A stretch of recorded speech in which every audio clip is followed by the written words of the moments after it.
जय माता दी। माता रानी की कृपा आप पर और आपके पूरे परिवार पर सदा सर्वदा बनी रहे। प्रिय भक्तों, आज मैं आप लोगों को माँ मनसा देवी की कथा सुनाने जा रही हूँ। बड़े ही प्रेम पूर्वक और बड़े ही भक्ति भाव से माँ मनसा देवी की इस कथा को जो कोई भी सुनेगा, माता रानी उसकी सारी मनोकामनाओं की पूर्ति अवश्य ही कर देंगी। माता रानी की कृपा आप सभी भक्तजनों पर हो। एक समय की बात है, इस पृथ्वी लोक पर सर्पों की संख्या अत्यधिक बढ़ गई थी। उस समय जन्मेजय जो हैं वह सर्पों का यज्ञ करा रहे थे। तब ब्रह्मा जी ने देवताओं से कहा कि इस समय जगत में सर्प बहुत ही अधिक बढ़ गए हैं, अतः अब जरत्कारु नाम के एक ऋषि होंगे, उनके पुत्र का नाम आस्तिक होगा, वही जन्मेजय का सर्प यज्ञ बंद करा सकेंगे। देवताओं के पूछने पर ब्रह्मा जी ने बतलाया कि जरत्कारु ऋषि की पत्नी का नाम भी जरत्कारु ही होगा, वह सर्पराज वासुकी की बहन होंगी, उनके गर्भ से आस्तिक का जन्म होगा और वही सर्पों को मुक्त करेगा। तब एलापत्र नाम के नाग ने सर्पराज से कहा, हे वासुके, ठीक है, मेरे विचार से भी आपकी बहन का नाम जरत्कारु है, जिसका विवाह जरत्कारु ऋषि से ही होना चाहिए। वे जिस समय भिक्षा के समान पत्नी की याचना करें, उस समय आप उन्हें अपनी बहन दे दें। इसके बाद थोड़े दिनों के बाद ही समुद्र मंथन हुआ, जिसमें वासुकी नाग की नेति मथने वाली रस्सी बनाई गई। इसलिए देवताओं ने वासुकी नाग को ब्रह्मा जी के पास ले जाकर फिर से वही बात कहलवाया जो एलापत्र नाग ने कही थी। वासुकी ने सर्पों को जरत्कारु ऋषि की खोज में नियुक्त कर दिया और उनसे कह दिया कि जिस समय जरत्कारु ऋषि विवाह के लिए याचना करेंगे, शीघ्र ही शीघ्र मुझे आकर सूचित करना। शौनक ऋषि कहते हैं कि हे सूत नंदन, आपने जिन जरत्कारु ऋषि के बारे में कहा है, उनका जरत्कारु नाम क्यों पड़ा, उनके नाम का अर्थ क्या है और उनसे आस्तिक का जन्म कैसे हुआ। तब सूत जी कहते हैं, जरा शब्द का अर्थ है क्षय और कारु शब्द का अर्थ है दारुण। तात्पर्य यह है कि उनका शरीर पहले बड़ा हट्टा खट्टा था, उसके बाद तपस्या करके उनके शरीर क्षीण हो गया, इसी से उनका नाम जरत्कारु पड़ा। वासुकी नाग की बहन भी पहले वैसी ही थी, उनने भी अपने शरीर को तपस्या के द्वारा क्षीण कर लिया, इसलिए वह भी जरत्कारु कहलाई। जब राजा परीक्षित का राज्यकाल था, तब जरत्काल ऋषि बहुत दिनों तक ब्रह्मचर्य धारण करके तपस्या में संलग्न रहे। वे जप तप और स्व अध्याय में लगे रहते थे तथा निर्भय होकर स्वच्छंद रूप से पृथ्वी पर घूमते रहते थे। मुनीश्वर का नियम यह था कि जहाँ संध्या हो जाती वहीं ठहर जाते थे। वे पवित्र तीर्थों में जाकर स्नान करते और ऐसे कठोर नियमों का पालन करते जिनकी पालन करना सामान्य व्यक्ति के लिए असंभव था। वे केवल वायु पीकर निराहार रहते थे। इस प्रकार उनका शरीर तृणवत सूख गया था। एक दिन यात्रा करते समय उन्होंने देखा कि कुछ पितर नीचे की ओर मुख करके एक गड्ढे में लटक रहे हैं। वे एक खस का तिनका पकड़े हुए थे और वही केवल बचा रहा था उनको। उस तिनके की जड़ को धीरे धीरे एक चूहा कुतर रहा था। पितृगण निराहार थे, दुबले और दुखी थे। जरत्कारु ने उनके पास जाकर पूछा, आप लोग जिस खस के तिनके का सहारा लेकर लटक रहे हैं, उसे एक चूहा कुतरता जा रहा है। आप लोग कौन हैं? जब इस खस की जड़ कट जाएगा तो आप लोग नीचे की ओर मुख किए हुए गड्ढे में गिर जाएंगे। आप लोगों की इस अवस्था में देखकर मुझे बड़ा ही दुख हो रहा है। कहिए, मैं आपकी क्या सेवा करूं? आप लोग मेरी तपस्या के चौथा हिस्सा, तीसरा हिस्सा अथवा आधा हिस्सा भी ले सकते हैं, जिससे कि आप इन विपत्तियों से बच सकें। और तो क्या वे अपनी सारी तपस्या का फल देकर भी आप लोगों को मैं बचाना चाहता हूँ, आज्ञा दीजिए। पितरों ने कहा, आप बूढ़े ब्रह्मचारी हैं, हमारी रक्षा करना चाहते हैं, परंतु हमारी विपत्ति तपस्या के फल से नहीं टल सकती है। तपस्या का फल तो हमारे पास भी है, परंतु वंश परंपरा के नाश के कारण हम घोर नरक में गिर रहे हैं। आप वृद्ध होकर करुणावश हमारे लिए चिंतित हो रहे हैं, इसलिए हमारी बात सुनिए।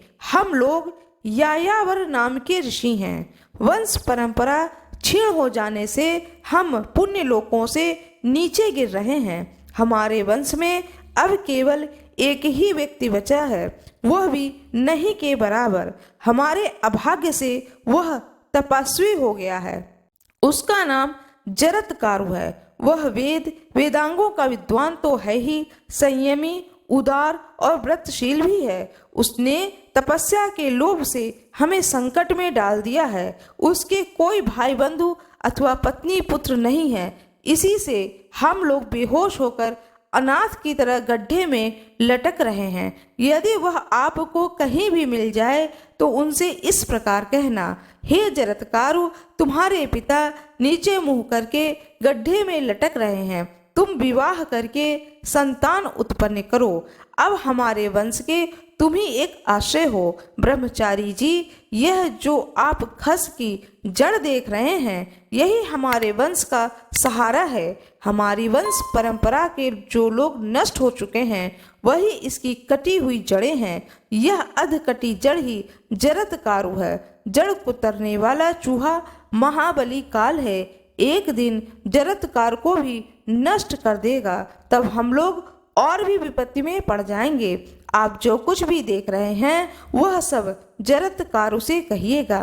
कृपा करके यह बतलाइए कि आप कौन हैं और हमारे बंधु की तरह हमारे लिए क्यों शोक कर रहे हैं। पितरों की बात सुनकर जरत्कारु ऋषि को बड़ा ही शोक हुआ। उनका गला रुंध गया। उन्होंने गदगद वाणी में अपने पितरों से कहा कि आप लोग मेरे ही पिता और पितामह हैं। मैं आप लोगों का अपराधी पुत्र जरत्कारु हूँ। आप लोग मुझे अपराधी को दंड दीजिए और मेरे करने योग्य काम बताइए। तब पितरों ने कहा कि बेटा, बड़े सौभाग्य की बात है कि तुम संयोगवश यहाँ आ गए। भला बताओ, तुमने अब तक विवाह क्यों नहीं किया? जरत्कारु ने कहा, पितृगण, मेरे हृदय में यह बात घूमती रहती थी कि मैं अखंड ब्रह्मचर्य का पालन करके स्वर्ग को प्राप्त करूं। मैंने अपने मन में यह दृढ़ संकल्प कर लिया था कि मैं कभी विवाह नहीं करूंगा, परंतु आप लोगों को उल्टे लटकते देखकर मैंने अपना ब्रह्मचर्य का निश्चय पलट दिया है। अब मैं आप लोगों के लिए निसंदेह विवाह करूंगा। यदि मुझे मेरे ही नाम की कन्या मिल जाएगी, वह भी भिक्षा की तरह, तो मैं उसे पत्नी के रूप में स्वीकार कर लूंगा, परंतु उसके भरण पोषण का भार नहीं उठाऊंगा। ऐसी सुविधा मिलने पर ही मैं विवाह करूंगा, अन्यथा नहीं। आप लोग चिंता मत कीजिए। आपके कल्याण के लिए मेरा जो पुत्र होगा वह आप लोगों को परलोक में भी सुख देगा। जरत्कारु अपने पितरों से इस प्रकार कहकर पृथ्वी पर विचरने लगे, परंतु एक तो उन्हें बूढ़ा समझकर कोई उनसे अपनी कन्या ब्याहना नहीं चाहता था।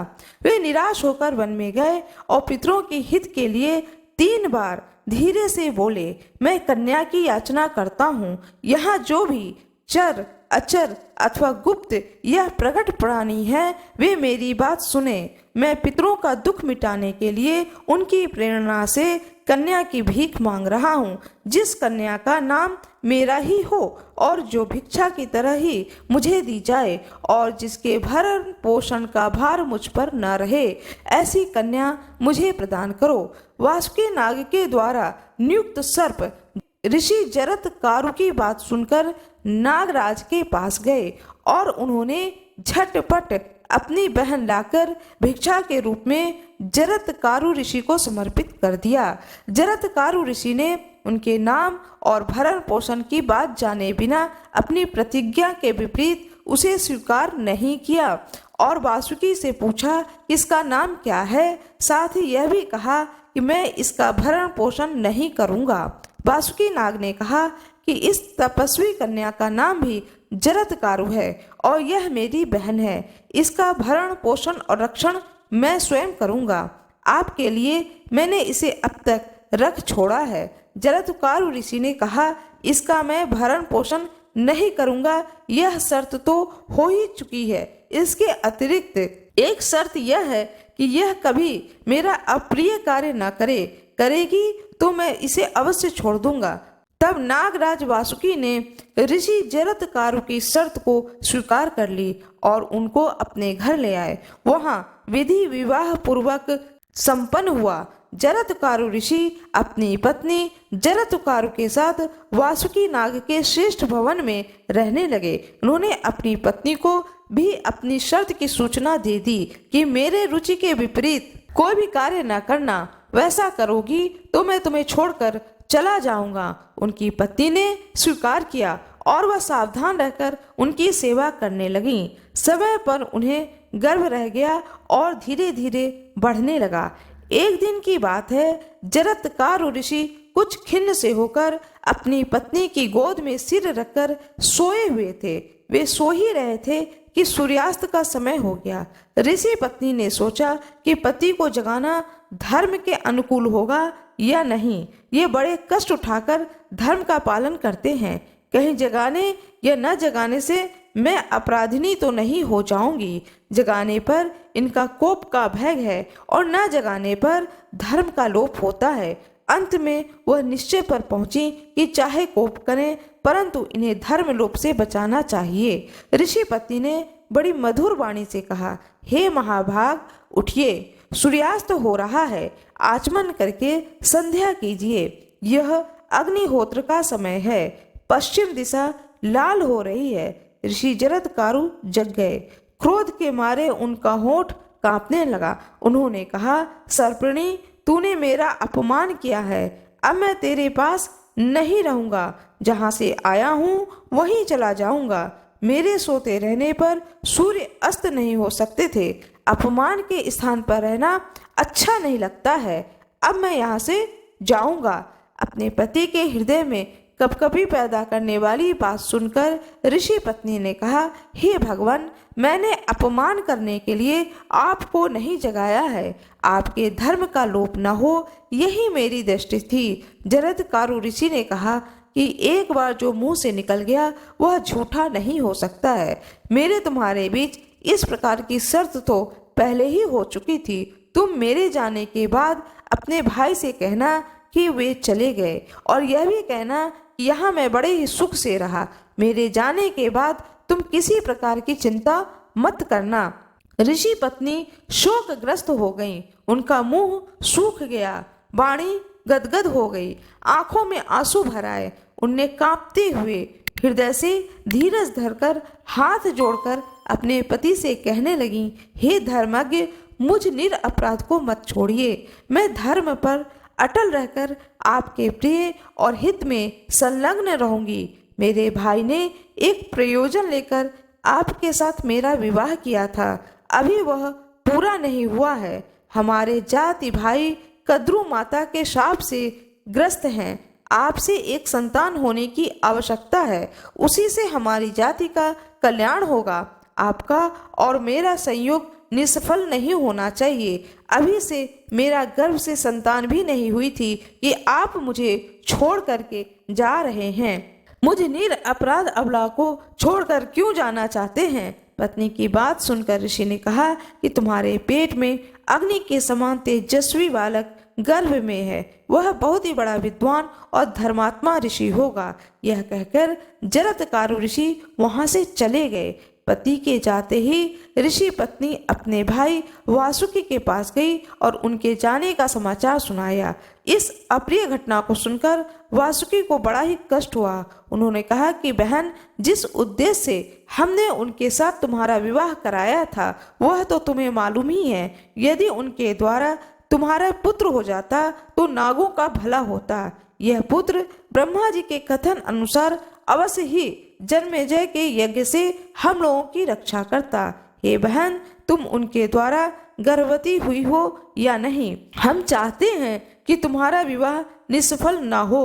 अपनी बहन से भाई का यह पूछना उचित नहीं है, फिर भी प्रयोजन के गौरव को देखते हुए मैंने यह प्रश्न किया है। मैं यह जानना चाहता हूँ कि उन्होंने जब एक बार जाने की बात कह दी थी तो उन्हें लौटाना असंभव है। मैं उनसे इसके लिए भी नहीं कहूँगा क्योंकि वह मुझे भी शाप दे देंगे। हे बहन, तुम सब बात मुझसे कहो और मेरे हृदय से यह संकट का कांटा निकाल दो।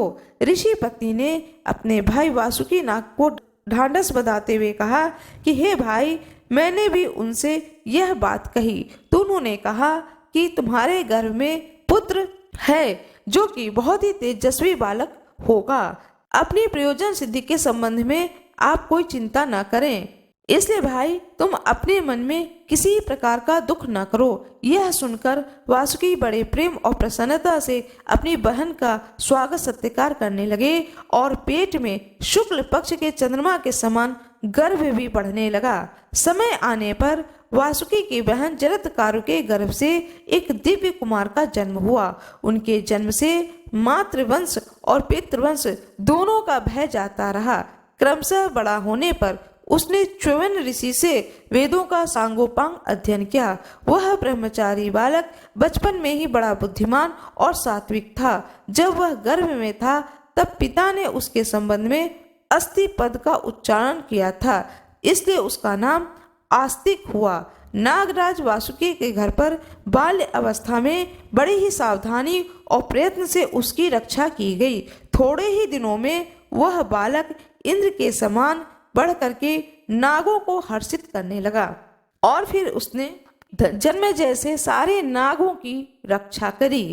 इसके बाद एक समय की बात है, धन्वंतरी देवताओं के वैद्य हैं, उनमें अनेक पारलौकिक शक्तियां हैं। धन्वंतरी जी अपने आराध्य भगवान शंकर जी के दर्शन के लिए कैलाश पर्वत पर जा रहे थे। साथ में शिष्य मंडली भी थी। मार्ग में उन्हें तक्षक नाग दिखाई दिया। वह अपनी जीभ लपलपा रहा था। उसकी फुंकार भरी आग की लपटें निकल रही थी। बहुत से विषैले नाग भी उसके साथ में थे। धन्वंतरी को देख तक्षक क्रोध से भर उठा, फुंकार को मारते हुए उनकी ओर लपका। यह देख धन्वंतरी का शिष्य दंभी हंसने लगा और बोला, हे मूर्ख तक्षक, क्या तू हमारे महान आचार्य तक पहुंच पाएगा? तू उनकी शक्ति को नहीं जानता है, पहले तो मुझसे निपट ले। यह कहते हुए दंभी ने मंत्र पढ़ा और मंत्र शक्ति से तक्षक ने सारा विष उगल दिया। वह निर्जीव सा एक ओर लुढ़क गया और उसके साथ अन्य नागों का भी यही हाल हुआ। तक्षक के कुछ साथी दूर थे, वे भय से कांप उठे। भागे भागे नाग लोक पहुंचे। वहां नागों के राजा वासुकी से सारी बात बताई। वासुकी क्रोध से भर उठे। उन्होंने भयानक विष वाले असंख्य सर्पों को भेजा। सर्पों की सेना देखकर धन्वंतरी जी ने दंभी सहित अनेक शिष्यों को उधर भेजा। इस बार दंभी कुछ नहीं कर पाया। वह मंत्र पढ़ता, इससे पहले ही सर्पों ने अपनी फुंकारों से विष उगलना शुरू कर दिया। विष के प्रभाव से दंभी और उनके साथी निर्जीव होकर गिर पड़े। धन्वंतरी जी ने जब यह देखा तो अपने आराध्य भगवान शंकर का स्मरण करते हुए मंत्र पाठ किया। अमृत की वर्षा होने लगी और अमृत की बूंदें मुंह में पड़ते ही उनके शिष्य जीवित हो उठे। इसके बाद धन्वंतरी जी ने अपने मंत्रों से उन सारे सर्पों को मूर्छित कर दिया। अब वे अपना फन और शरीर इधर उधर हिला भी नहीं पा रहे थे। नागों की पराजय से वासुकी चिंतित हो उठे। नागलोक की सारी प्रतिष्ठा ही खतरे में पड़ गई थी। उन्होंने क्षणभर को सोचा, फिर अपनी बहन जरत्कारु से कहा कि तुम सर्वशक्तिमान हो आज नागों पर संकट आया है, तुम उनकी सहायता करो। नागराज वासुकी की आज्ञा मानकर जरत्कारु अकेले ही धन्वंतरी जी से लड़ने के लिए चल पड़ी। वह क्रोध से कांप रही थीं। वह पर्वत पर पहुंचकर बोली कि तुम सिद्ध पुरुष हो, अपने बल का बड़ा घमंड है तुम्हें। तुमने नागों की जो दुर्दशा की है उसे मैं नहीं भूल सकती। तुम नागों के शत्रु गरुड़ के शिष्य हो, इसलिए भगवान शिव तुम्हारे आराध्य है। फिर भी मैं तुमसे नागों का बदला लेकर रहूंगी। जरत्कारु जी सरोवर से कमल का एक फूल ले आई और मंत्र शक्ति से फूल में भर दिए, फिर उसे धन्वंतरी की ओर फेंक दिया। मंत्र शक्ति से फूल भयंकर लपटों में बदल गया। लपटें तेजी से धन्वंतरी जी की ओर बढ़ने लगीं। यह देखकर धन्वंतरी जी ने धरती से एक मुट्ठी धूल उठाई और मंत्र पढ़ करके उसे जलते हुए फूल की ओर फेंक दिया। तब जरत्कारु जो कन्या थी वह दुखी होकर नागपाश हाथ में लिया। नागपाश 1,00,000 विषैले नागों से बना हुआ था। नागपाश को देखकर धन्वंतरी जी कुछ विचलित हो गए। तब उन्हें गरुड़ जी की याद आई। गरुड़ जी तुरंत आ गए। उन्होंने चोंच मार मारकर सब नागों को मौत की गोद में सुला दिया। अब तो जय और पराजय की स्थिति थी। तब जरत्कारु ने भगवान शिव ने उनसे प्रसन्न होकर एक अमोघ शूल दिया था। इसकी मार से बचना मुश्किल था। तब जरत्कारु ने शूल हाथ में उठा लिया।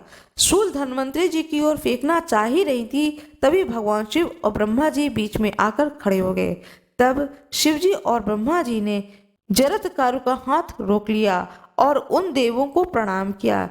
बीच में धन्वंतरी जी ने भी उठकर उन्हें नमस्कार किया। ब्रह्मा जी कहने लगे, आप दोनों ही सम्माननीय हैं। भगवान शिव के आप दोनों ही भक्त हैं। धन्वंतरी जी देवताओं के वैद्य हैं। इनका दूसरों के कल्याण के लिए जन्म हुआ है और आप देवी स्वरूप मनसा जी हैं। देवताओं का काम आपस में लड़ना नहीं है। अब तक मनसा जी भी शांत हो चुकी थीं। भगवान शंकर के आशीर्वाद देने के कारण उस ऋषि राजकुमारी का नाम मनसा देवी पड़ा। तब देवी ने कहा कि मुझे भी अपनी गलती पर पश्चाताप है। शिव जी बोले, धन्वंतरी जी और मनसा जी आप दोनों ही पूज्य हैं। आप दोनों लोग एक दूसरे से क्षमा मांगे। तब धन्वंतरी जी ने माँ मनसा देवी से क्षमा मांगी है। मनसा देवी ने मुस्कुराकर उन्हें क्षमा कर दिया। तब ब्रह्मा जी बोले, आज से आप सर्पों की देवी मनसा हुई।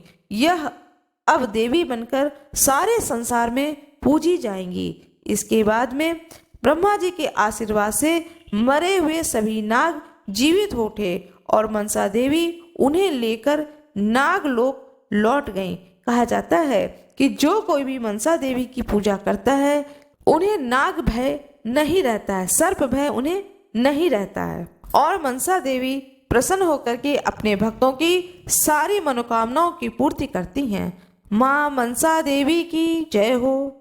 मनसा देवी की आरती। जय मनसा माता, श्री जय मनसा माता। जो नर तुमको ध्याता, जो नर मैया जी को ध्याता, मनवांछित फल पाता। जय मनसा माता। जरत्कार मुनि पत्नी तुम वासुकी भगनी, मैया तुम वासुकी भगनी। कश्यप की तुम कन्या, आस्तिक की माता। जय मनसा माता। सुर नर मुनि गण ध्यावत, सेवत नर नारी। मैया सेवत नर नारी। गर्भ धन्वंतरि नाशिनी, हंस वाहनी देवी। जय नागेश्वरी माता। जय मनसा माता।